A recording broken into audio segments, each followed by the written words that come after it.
It was during the winter of 1926-1927 that Francis Wayland Thurston, an anthropologist from Boston, learned that his great-uncle, George Gamel Angel, had died.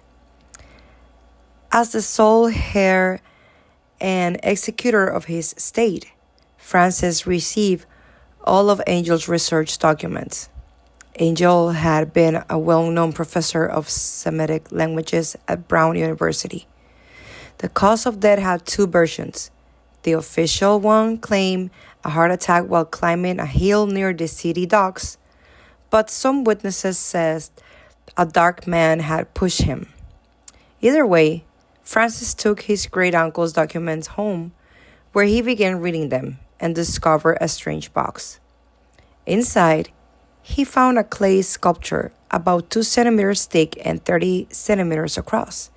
It bore mysterious hieroglyphics and a disturbing figure that Francis described it as, it looked like some kind of monster, or the symbol of a monster, or a form that only a diseased imagination could conceive, upon a scaly, grotesque body with rudimentary wings rose a pulpy tentacle head.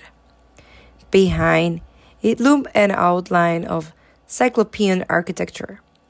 Alongside it were reports that newspapers clippings untitled The Cult of Coldhole. The manuscript was divided in 2 parts. The first one, the title is 1925, Dream and a Dream Work of H.A. Wilcox, 7 Thomas Street, Providence, Rhode Island. The second one says, Report of Inspector John R. LeGrace. The newspaper clippings mostly refer to cases of mass hysteria and madness in the spring of 1925.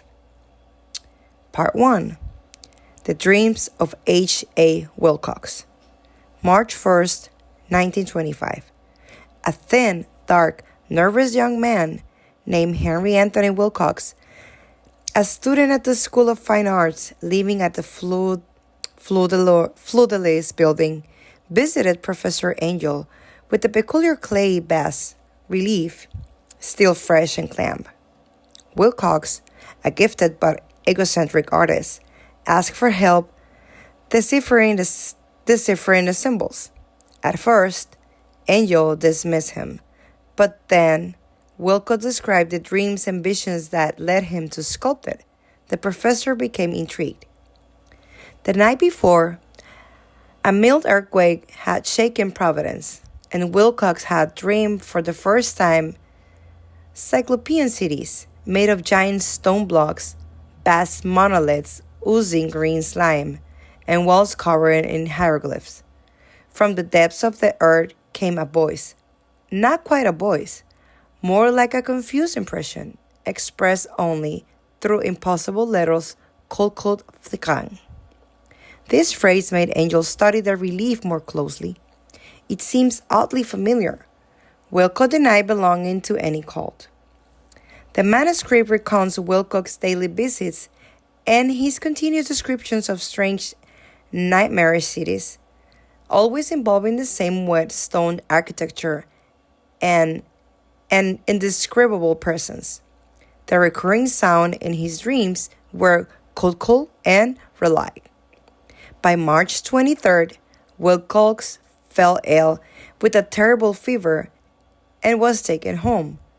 Angel visited him, hearing more visions of a gigantic creature rising from the sea. On April 2nd, at 3 p.m., his fever suddenly stopped, and he awoke claiming to remember nothing since March 22nd.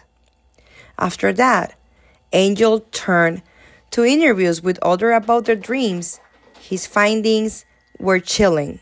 Upper-class people and scientists reported nothing unusual, but artists and poets did.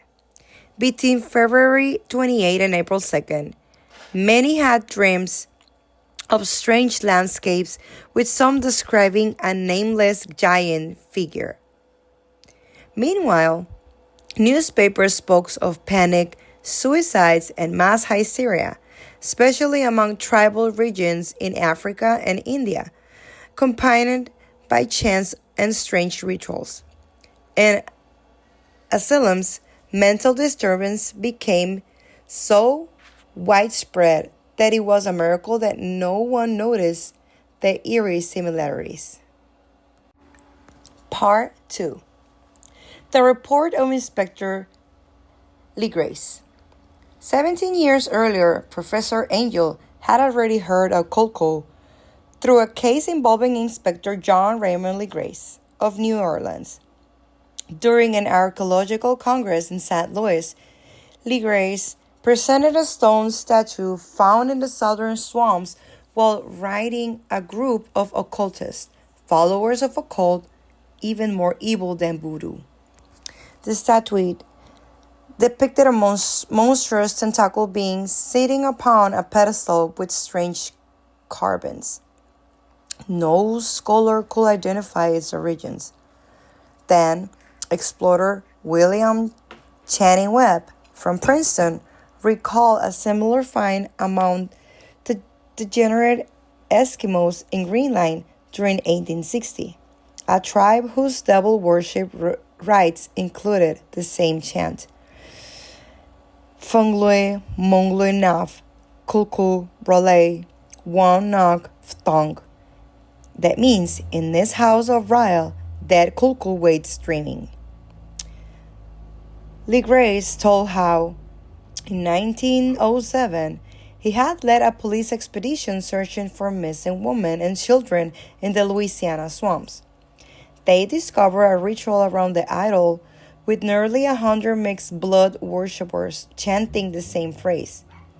After a violent clash, they captured several cultists, one of whom, old Castro, revealed their beliefs.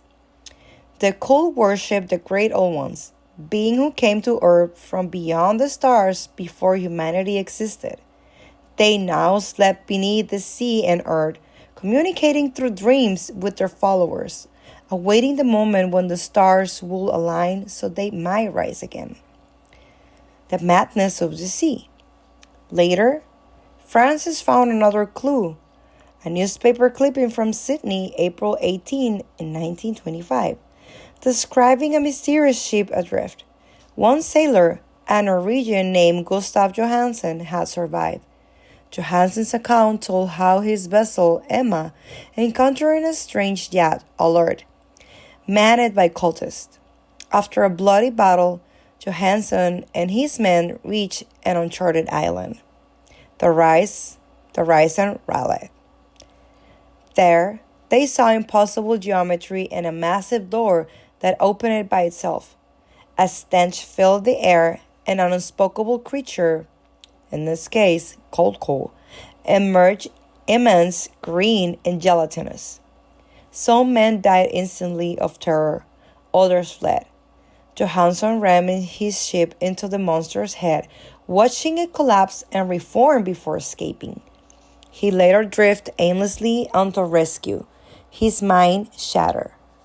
Francis, now certain that his great-uncle dead was no accident, realized the terrible truth. Cold lives, and those who know too much are doomed. He reflected that the city of Raleigh and sunk again, but the cult still thrives, chanting and sacrificing in hidden places. Francis concluded with this: that which has risen may sink, and what has sunk may rise. The abomination waits and dreams in the depths of the sea, and over the tottering cities the man floats the shadow of doom. The day will come, but I must not and cannot think of it. If I do not survive this manuscript, I pray my executor's guarded from reckless eyes. It was during the winter of 1926-1927 that Francis Wayland Thurston, an anthropologist from Boston, learned that his great-uncle, George Gamel Angel, had died. As the sole heir and executor of his estate, Francis received all of Angel's research documents.